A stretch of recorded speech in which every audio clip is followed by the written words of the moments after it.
All right. Welcome back to the Jan and Jamie live show.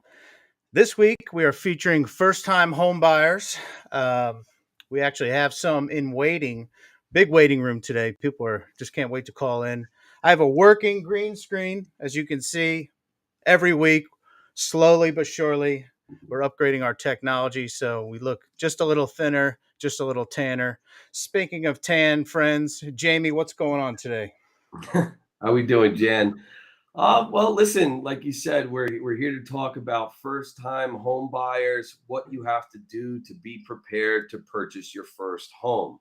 One of the topics that I want to start off with, which is most important, is obviously the money. Cannot buy a house without money. Right. So typically, first and foremost, when you're getting into thinking about purchasing your first home, you want to make sure your finances are in order. Just to give you an example, as far as a down payment is concerned, we'll use an example as a $300,000 house. If you were to put down, let's say, a minimum payment on a program that we have that calls for only 3% down for our first time home buyers, that's going to run you around $9,000. Typically, your closing costs are anywhere ranging from 2.5%, 2% to 5%. Depending on the product and the additional fees that come along with any loan transaction Right. regarding the taxes and so on and so forth. So you want to be prepared for that. You certainly want to start saving. If you've already been saving, you've been premeditating this and thinking about it for a while now. Great. We could certainly talk about getting you to the next step. The other item of discussion I want to say is if you didn't have your finances in order, but your lease is coming up on the rental that you're renting right now, and you really want to know what available options are. Hey, I read somewhere that they give grants. They're giving away free money to help people buy houses. Well, in some cases, that is true. Right. They do have down payment assistance programs. One of those programs that we'll touch on, further on is the down payment assistance. They give you actually 3.5% as a grant that go towards your down payment to help people, afford to get into the home, give them that boost that they need. But again, let's just dive right into it on, the Is there steps. a is there an income limitation on that grant? There is. We were going to get to that, but absolutely. So there is an income limitation with that particular loan program. It is based on geographics, where that particular county, where the home is located. They're going to run obviously an income limit. Typically, could get a little tougher if it's both you and your wife, if you're Yeah. married, or if you had a co-borrower, because now you're combining incomes. So traditionally, I just did one the other day. What I try to do is, see if we could maybe exclude the wife. We just use the husband's income. We qualify under that income limit, and all the same, she's entitled to half. She's still gonna, be able to Yeah. sign on the dotted line for title and deed. Um, So that would help for the cash to closing. What about talk to me about debt to income ratio? How important is that, and what are some big factors you see hurting first time home buyers? Well, your debt to income ratio, there's different parameters that apply to different loan products. FHA, which is a very common government loan, that goes up to 57% back end debt to income ratio, whereas your conventional, more traditional product is capped at 50. Most of these programs, whether it be FHA, conventional, again, your debt to income ratio is based on your income. So we want to make sure that we have that in order before you go and start the application process. Right. We want to make sure, like, if you're currently working part time, you certainly want to, pick up those extra hours to get you over that hump. If you're at 35 hours, it's a world of difference if you're considered a full time 40-hour working a 40-hour work week compared to somebody that's just shy of that when they Yeah. go to purchase that home, that really can hinder them. But what I would say, Jan, is, second and foremost, aside from the money factor, is, starting with the basics, you want to make sure your credit score is good. You want to focus on your credit score, keep your debts down, going into this. Ideally, you want to have about a 20% utilization based on your credit limit. So, if you have $1,000 credit limit, as an example, you want to keep that balance around $250. Obviously, you want to keep, all your balances to zero if you have the means to do so. But most important, you want to track that. You want to make sure that your credit is at the best of that it can be when applying for a mortgage, because that does make a substantial difference when it comes to your interest rate. Okay. Especially in this market, rates have been going up pretty high as of late, as everybody's well aware of. It is vitally important that your credit is in good standing there. Go ahead. You have a question? And yeah. So credit's important. We need some cash. If we don't have cash, you said I can get a gift, like a Christmas gift, Jamie. Absolutely. Do I have to? Just call me. I'm more than happy to lend you whatever you need. No. So you are allowed on a new home purchase. You are allowed a gift from an immediate family member. There are some limitations on who this gift can come from, but just to name a few, it can come from your employer, can come from an immediate family member, in some cases a friend. But as far as the down payment is concerned, the lender will actually have you fill out a gift letter. They'll want to source where that money's coming from. So, they don't want it to come from Uncle Joe's shoebox under his bed. It all has to be documented. So, be leery of that. But all the same, yes, aside from the down payment assistance program, they also have gifts that, if somebody wants to contribute to you purchasing your first home, they can surely do so. Got it. So it's a gift from an immediate family member. They have to show it as earned income. Like they can't just deposit cash in their account and then transfer it to you, right?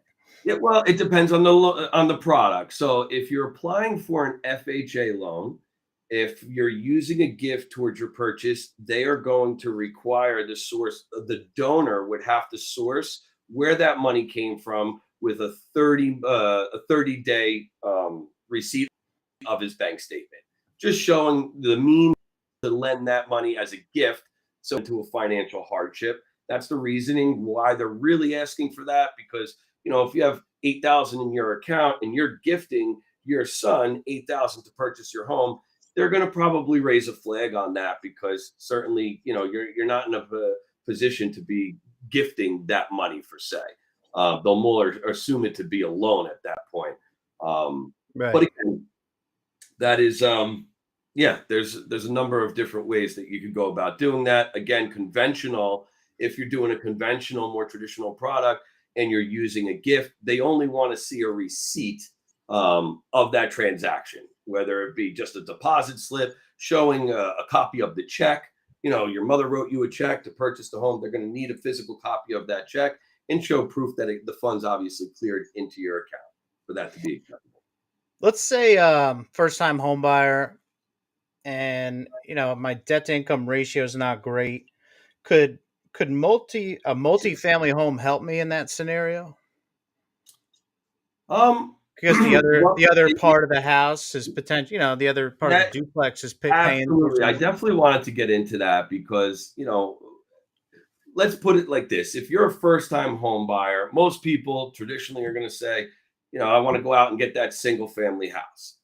If you're a single guy, single woman, and you're looking to purchase a house for the first time, looking into a multifamily property is highly beneficial because of this simple reason. Obviously, there's 2 units. Let's just use a 2-family. Obviously, it could go up to a 4-family, but just use a simple 2-family, which is most common, and your mortgage comes out to $3,000. If you are applying for a single-family home and the mortgage was $3,000, you obviously would have to qualify under 100% of that $3,000 bill every month. As a multifamily, if that payment was $3,000, the lender is going to take into consideration that you're receiving rent from the other unit to offset that cost. Let's say that unit B compared to unit A was receiving $1,500 in rent. Now the lender is going to assume and qualify you based on $1,500, not the full $3,000. So that's highly lucrative for people. When purchasing a first house, Yeah. if they want to look into that avenue, you can do that with as little as 3.5% down, utilizing an FHA program. We do a lot of them. It's very common. And a lot of times, what people will do is, hey, look, this isn't going to be my forever home, but let's think down the road. Let's think about our future. Let's talk about, how could this bring passive income to me? So let's say your mortgage was 3,000, you're collecting 1,500, but the unit you live in, a little nicer, is collecting $2,000. Yeah. You're making up that difference. Now, after a year's time, let's say you meet a girl, vice versa, you want to move out of that A nice property. gentleman. That's it. That's it. Nice Yeah. gentleman. That could turn into an investment vehicle for you at that point. Whereas your mortgage, let's say, is 3,000, you're collecting 3,500, you're collecting 4,000. That is basically paying for itself. So the mortgage is being paid by the tenants. So looking at the long play, what you want to do is pay down that principal with the additional cash flow that you're receiving on that property. So traditionally, if you're $500, let's say cash flow positive every month, you apply that towards the principal balance over and above the tenant's revenue paying that mortgage. You're going to pay off that house probably in 20 years or less. Right. Thus, gaining that asset that you only came up with a down payment, you only had to pay closing costs. Now, once that house is paid off, it's considered passive income, retirement income. That $4,000 that you had to contribute towards your mortgage, when that home is paid off, that's $4,000 that's coming to you and your family every month, like clockwork. All the Yeah. same with rising, the rising market over time, the 3% increase in real estate, obviously 20 years down the road, that property is going to be worth much more. And as far as purchasing that property, last thing I want to add is it allows you to pick up a bigger asset as far as, hey, I'm only qualified for a $300,000 house based on my income. You might be able to qualify for a $500,000 house as a multifamily because of the offset of that rent that you're receiving to lower that Right. mortgage payment. And So, even though you're only living in half of it, you're getting a appreciation on the whole thing. Um, correct. so you that's the great thing about real estate is leverage. For Yep. $15,000, you might be able to have a $500,000 asset, and the market doesn't care whether you have 97% equity or 50% equity. It's going to appreciate just like all the other homes around it. And what I've seen people, 5 years in, pull out some of the equity and use it to buy another property. You know, Absolutely. um, and let's say Absolutely. I'm a couple years in, I'm ready to get out of the duplex, and I get a renter for my half. Now both sides are rented. How does that affect me when I go to purchase my next home? Do I have no debt now, or how does that work? Great question. Great question. So, what happens? It depends on the timeline. So, traditionally, if you own that house for longer than 12 months, you obviously have to record that on your tax returns under your Schedule E, which would be your real estate owned.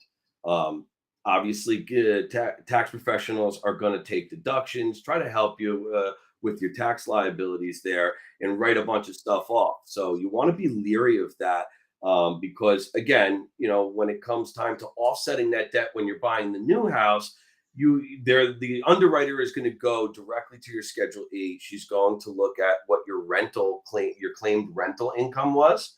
Yeah. They're going to add back a few things, taxes, depreciation, so on and so forth. But again, the idea there is to offset that. The downside is that the lenders typically are only going to give you 75 cents to the dollar. So it's not 100 to 100, it's 75 cents to the dollar. So again, those deductions certainly do come into play if you're going to be purchasing a new home and this is a temporary play going from a duplex to a single family residence.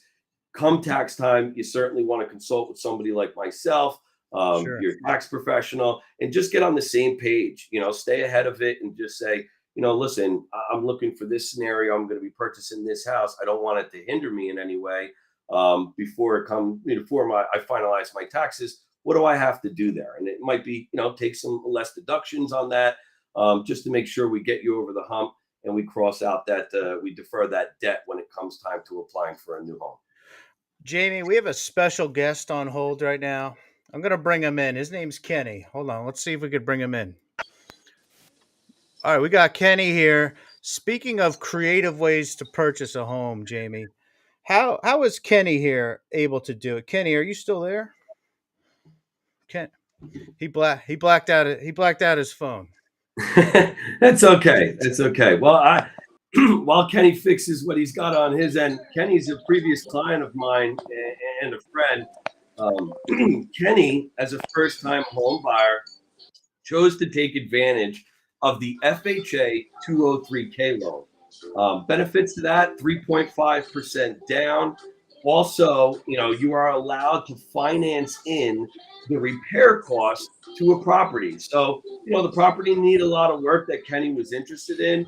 He was able to select his own contractor who's licensed and insured, finance the repairs to put back into the home, into his into his mortgage.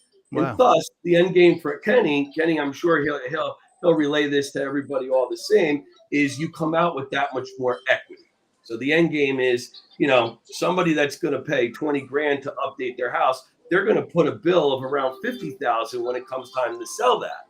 Now, by doing that work yourself and taking advantage of the 203K loan, Kenny came out with that equity, and now he's sitting in a very good, lucrative position. He doesn't even have to work, Jamie. He's just. Yeah, you're right. Look at this guy. I don't know if you know. Is that you? Can I speak now? No. So yeah, I was. Yeah, absolutely. Yeah.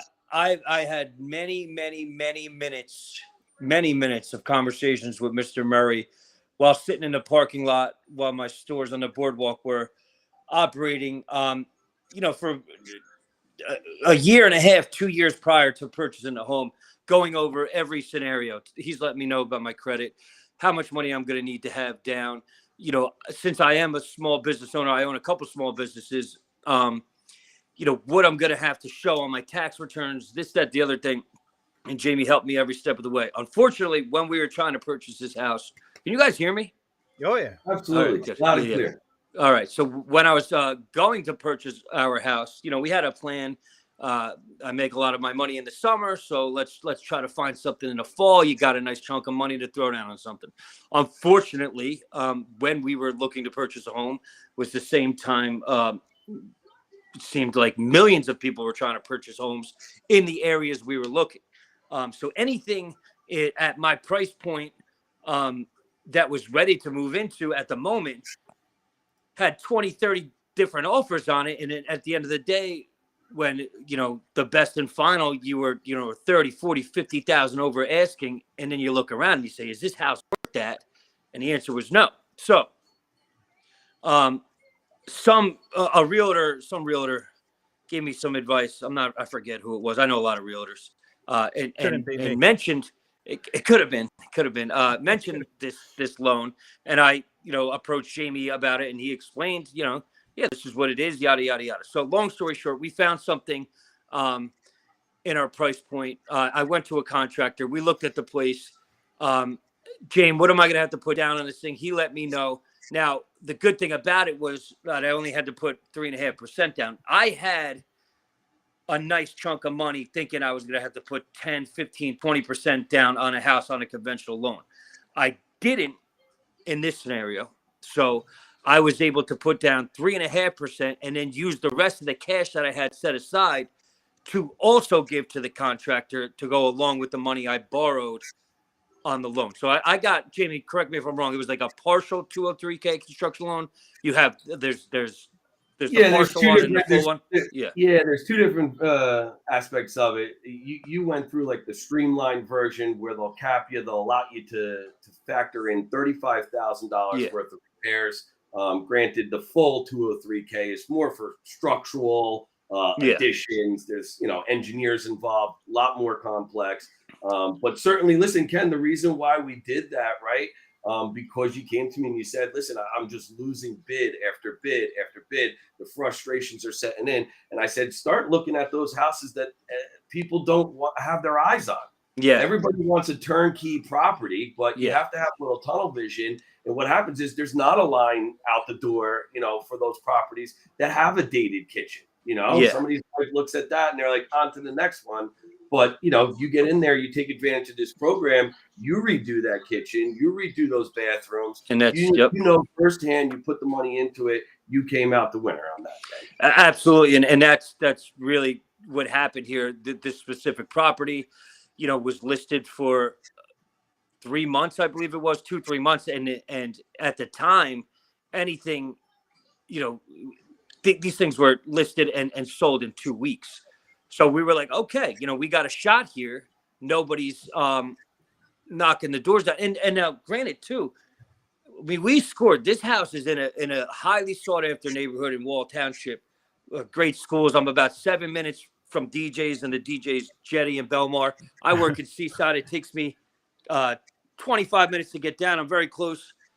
This is my daughter, Chloe. Chloe. I'm very close. What's a family Chloe, man? Give me 1 second, Chloe. So long story short, we found the house in this neighborhood. We did the work to it.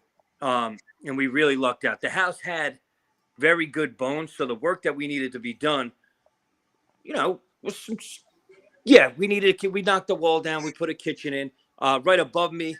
All this was like this ugly drop ceiling in this garage. And we changed it to sheetrock, but we didn't do much, So in with the 30 from the bank and another 60 that I had, we put about 90 grand into it. And we're living here and we're very excited. And yes, now we have equity in the house because we bought the house. I mean, are we speaking numbers here? Can I tell you? Can I? Yeah. It's an open mic. It's an open mic, Ken. Yeah. All right. So the house was listed at 520. We offered 500. Got it for 500 with the mortgage. It came out. Jamie, the math there. It was like the mortgage ended up being like 520 something. So that's what the mortgage with the repairs. Was. And once we did the work, now the house is worth 670, 680. So correct. Yeah. And I bought it about 6 months ago. So we're sitting pretty here. And that wouldn't have happened conventionally. Like this, it really seems like this was my only shot, was going about it this way. And now I'm just like a house dad, and I just like teach my daughter how to do things, like do her hair. You got that. My wife goes out and makes money. You know what I mean? Are you in the renovated home as we speak, Kenny? As we speak, yeah. Can you show us? You want to show us around the kitchen? Bring Chloe there. We can take a little walk here. All right. So somebody told me you had a wine fridge. Yeah. So for instance, like these floors, we have hardwood floors now. Can you see that? Oh yeah. There was some carpet there. Let's see. Chloe, follow me. We put the couch doesn't really count. That's a lot of toys. A lot of toys. So can you see? Oh yeah. There was a wall there. So this is our kitchen now. There was a wall right here, right where I'm standing here. Okay. Right where I'm standing. It was kind of right here was the wall with the refrigerator. So we knocked this wall down. We opened it all up. This was the dining room. So now this is all kitchen. A little dirty. I'm not really doing my job as a house dad. So yeah, that's pretty much what we did downstairs. Upstairs, a lot of paint. Nothing really major. The kitchen was the biggest thing, but stuff costs money. And how long did the process take, start to finish? We closed February 1st, and we moved in April 1st. So yeah. So the loan process, Jan, just to pause for a second. When you go this route, they're going to close the loan. Typically, standard 30-day close, 45-day close, because there are some contractor requirements there. Not everybody's on the same pace sometimes. Let's call it 45 days. And then what happens is they'll relinquish you, a few draws post-closing where, hey, here's 50% of the money. We want to see that you did X, Y, and Z as far as the work and the repairs that you told us you were going to do. An inspector will verify that, and then they'll release the remaining funds, and away you go. So you can do some of the work after closing. Oh, all the work is done after closing. Oh, wow. Yeah. The work doesn't start till, and so that, the weird thing, and they worked with us and they understood it. The contractor, myself, we looked at the place 2-3 times, right? And then he's got to come up with the itemized quote on what everything's going to cost. Some things changed, right? We decided to go this way with the trim, this way, they're okay with it. They had a department. It was EPM. That's who we used, right, Jane? They had this construction loan department that worked with us every step of the way. And they just said, if you decide to change something, just let us know. And everything's just got to be itemized. The cost of the material and the cost of the labor. And at the end of the day, it was very, very, I don't want to say easy, but it was easy. And it was the only shot we had at moving into a place that, like, in a neighborhood we wanted to move in. So I'm happy to hear that, Ken. Yeah. So we scored. Real happy to hear that. We definitely scored. The neighbors like it. All right, Kenny, thanks for calling in. Appreciate your story. We'll let you go. I know you have a busy day. Yeah. Paw Patrol is coming on at 4:00, so you got to get ready for that. Bye now. Bye. Thanks, Ken. Well, that was fun. There you go. That's a success story, Jamie. I don't know if you ever heard of those. It is another happy client. So what total cash down for that? What did he total outlay you think he did? Well, again, he took the FHA, which is the only option when you're, doing the rehab, the loan through FHA that he was doing was 3.5% down. So he had to come up with the 3.5% down. And again, let's just say, for instance, it's not Kenny, it's somebody else. And they're working with you, Jan, and we're trying to tackle this deal.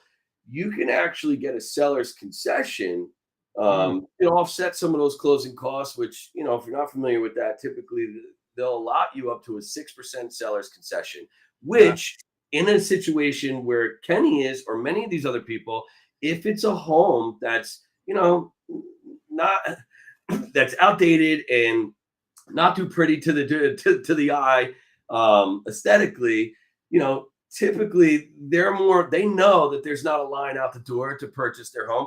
They're more giving to say, you know what, I really want to sell this property. We know the kitchen's outdated. We know this, we'd be willing to help the buyer out. If you guys want to make us an offer, we would contribute 3% towards your closing cost. And that's when the deal can really get cost effective for some of these buyers out there. But again, 3.5% down. Again, when you do an FHA loan, guys, you do pay primary mortgage insurance. In a situation like this, Kenny is able to refinance after a 6-month term. After you close on the loan, you are able to restructure the debt. So after the 6 months, we're going to restructure Kenny. He's immediately got that 20% equity just for the simple route that he took going the FHA 203K road. So you heard it from him. Typical story with these types of loans. You're capped at $35,000. But again, everybody knows a friend of the family who's a contractor that's going to cut you a break where you could really front load the material cost, give you a little break on the labor cost, and thus get a little more bang for your buck and just really build out that value. And again, it's really just getting you a super head start, making a house a home, and you're the winner. You come out with the equity. There's options by having that equity where you put 3.5% down, you're getting yourself out of PMI. You're getting out of FHA, and you're able to refinance that into a conventional property. I just want to remind people that it costs nothing to set up a consultation with us and just talk about your options. So don't assume everything just because you have an account on Zillow and you're looking at houses and you go to their standard mortgage calculator and you're like, I'm not paying this. There's so many options, for these 203K loans. You can get gifts. There's so many creative ways to buy and financing programs. And besides looking at houses that have been on the market for a while, I also want to let people know there's a whole invisible layer of homes that you can't see that are not on Zillow or Realtor.com, which an agent like myself who specializes in off-market opportunities for my buyers can go and create those opportunities. So just because a house isn't for sale doesn't mean they won't sell. A a lot of Sure. sellers are looking for convenience. They don't even want to go on the market, but they know they need to move. They know their house is too big. This actually works even better in the luxury level homes because those sellers are more about convenience than anybody else. So if you're a first time home buyer and there's this neighborhood you really love, just reach out and I may be able to create that opportunity off market. You never know who's willing to sell till you ask. Of course, you have to get a pre-approval, so talk to Jamie first. But once we have that in hand, I could say, hey, let's make a deal. You could take your time moving out, and by the way, I'll use Mr. Seller. I'll use this same program to find your house. A lot of sellers are holding back because they don't have a place to go. They don't want to live in their car. Well, the Perfect Home Finder program that I use, helps everybody. It gets the dominoes falling down because right now we're kind of in a log jam where sellers aren't selling because they feel like they have nowhere to go. Buyers aren't buying because they don't have anywhere to go. But if you just try to connect two parties, you never know. You can't hit if you don't swing. So but the first step is just get that pre-approval, get comfortable with the payment, all the financing options, and then we'll find a house that matches your needs and lifestyle. If you could find the worst house in the best neighborhood and do a 203K loan, that those renovations pay for themselves. Absolutely, yeah. So so just don't give up. We're here to help and get creative. And Yeah, Jan, look forward to working with you. what I wanted to mention, while we're talking about different programs for first-time homebuyers, let's just dive into what programs are available. We'll talk a little bit about each one of them, starting off with conventional. The Fannie Mae and Freddie Mac has come out with a home ready and a home possible mortgage, mostly for first-time home buyers. This requires a 3% down payment, whereas traditionally your conventional mortgage calls for a 5%. This will save you that 2%, a little more cost effective. There are income limits that come with that, some contingencies, but it's an excellent program for first-time home buyers. That may need that extra 2%. That makes them the make or break for them being able to afford the house that they want. Also, in addition to that, like I just mentioned, the conventional, you got your ducks in a row. Most convenient conventional mortgage, Fannie Mae, Freddie Mac, whatever it is, 5% down. Very cheap PMI rates with that. So, you're able to shop around your primary mortgage insurance on a conventional mortgage, which is, a lot more cost effective than if you're tied into an FHA loan, which, it's a mandatory set flat rate. Again, you have your FHA programs now that we've discussed, 3.5% down. Some of the pros and cons to that, pros are, the low down payment, low credit score. We can go as low as a 500. Traditionally, it's usually a 580, but I can go below that if necessary. So there's still help there for you guys, that feel like, you have nowhere to turn because your credit's no good.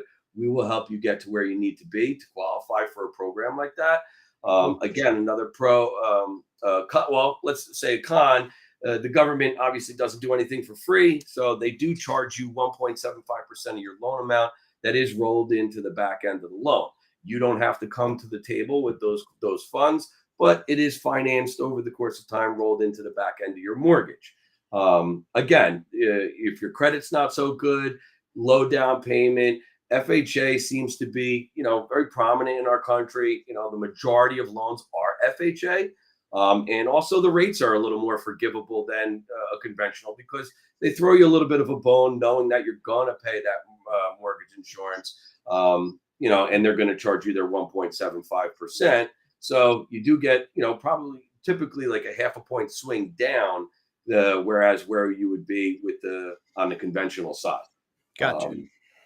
So in addition to that, I would say we have a USDA loan. If you're not familiar with that, USDA loans, typically, I believe, yes, that's correct. There's a no down payment option with that, 100% financing.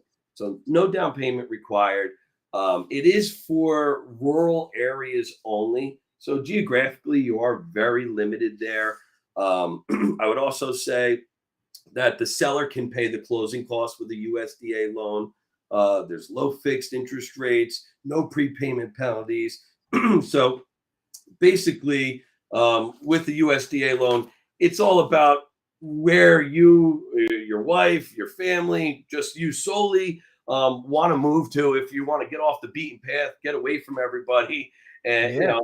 and live in a rural area, raise some chickens or put some few goats on your property, that might be the way to go. And just know you don't have to put down a down payment. You can go 100% financing there. In addition to 100% financing, veterans, VA loans allow 100% financing, meaning no down payment. We take care of our vets. I do a ton of this business, and I got to tell you, it's a great program for these guys. They're able to purchase a home with no money out of their pocket. There's very little fees involved. When we do the deal for them, obviously we take care of our vets, like I said. So what about police and fire? Is that specific to different yeah, banks?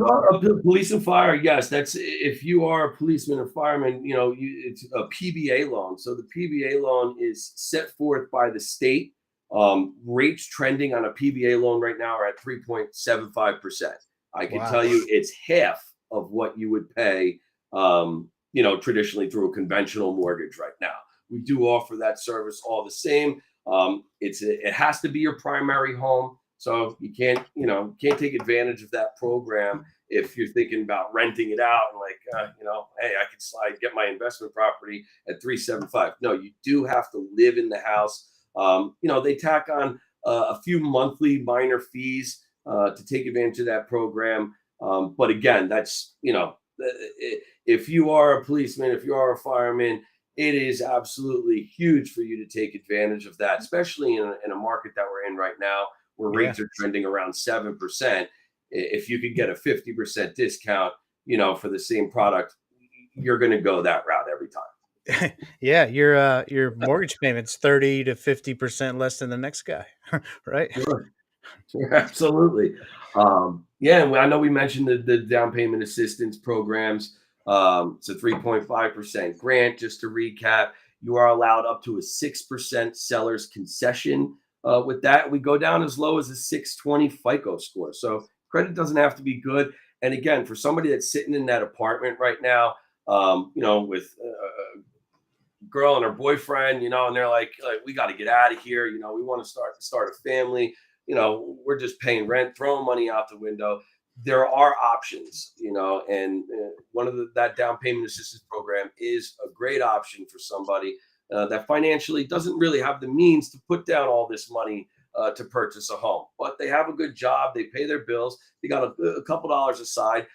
We're able to bridge that gap for you with that program. And again, it's vitally important that you reach out and consult somebody like myself in my profession, whomever that may be close to you. Obviously, my door is always open to whoever wants to talk. It's free advice. Like you said, it doesn't cost anything for somebody to consult on the real estate side, on the mortgage side, for lending purposes. We're here to help people. That's what we signed up for at the end of the day. That's right. And, once you get a loan estimate from Jamie, you can then take that to your accountant and be like, hey, Mr. Accountant, if I go through with a program like this on a house like this, based on my income, what would I see net difference, on my tax return? So if you're earning six figures right now, let's just say, there is no reason to rent. You're either giving that money to Uncle Sam or you're giving it to the bank. I'd rather give it to the bank and own a house, because that's just money, you're just burning at that point.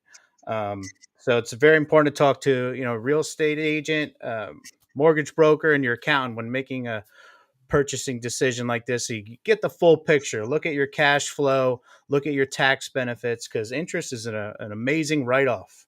It's the best write-off you can get, probably. Property taxes cap at 10,000, thanks to the legislation a few years ago, but interest is much higher cap. It's like $1 million. It's like $1 million in the interest, and even then, past $1 million, it just phases out. So, most people are getting loans under $1 million. So, now's the time to take advantage of that. And this is a beaten horse, but you want to marry the house, date the rate. You're not stuck with that loan forever. So get your arms around that asset right now, and you'll be in good hands. And we're here to help. Absolutely. All right. Any last words, Jamie? No, I would. You know what? We don't want to leave somebody out. Guys, you're gonna need an attorney when you're looking to purchase a home. I could tell you from personal experience. I've done so many of these myself. Chose not to take on an attorney, figuring I have all the knowledge, I have all the experience, and long story short, I showed up to my closing at my house that I just bought, did not have legal representation, and the homeowner who I purchased the home from did not move out and did not move or lift a single box or anything. In which case, I had nothing else to do besides roll up my sleeves, move her out. It was a nightmare to say the least. So, there's so many things that pop up, and when you're purchasing a home, you want to make sure you have the proper legal representation. Those guys are always in your corner. If there's, items and things that need to be fixed on the home of interest, they are your negotiators. They're the ones that are working out the terms, watching out for the legalities and watching your, as far as the purchase contract. So they're worth their weight in gold. Trust me, I learned that, unfortunately, the hard way. But I highly recommend that on every transaction. And, we have our go-to attorney and title people that we work with all the time. It's very important to, pick a team when you're purchasing a home. Use people that have worked together before and have a history of getting to closing, because, one bad, vendor and this whole thing can really make the deal go sideways unnecessarily. Right. But yeah, looking forward to hearing from you guys. Thanks for watching. Yeah. And we'll be back in about 2 weeks with our next show. I think we'll be having an accountant on as well soon. So we'll get back to you on that. I think we're doing FHA multifamily on the next one. So we'll dive into that in a few weeks. Excellent. Appreciate All right, it. Jamie. Always a happy pleasure. Birthday. Sorry, thank you, birthday, sir. But we'll drink this weekend. How about that? Fair enough. All right. Thank you, sir. See you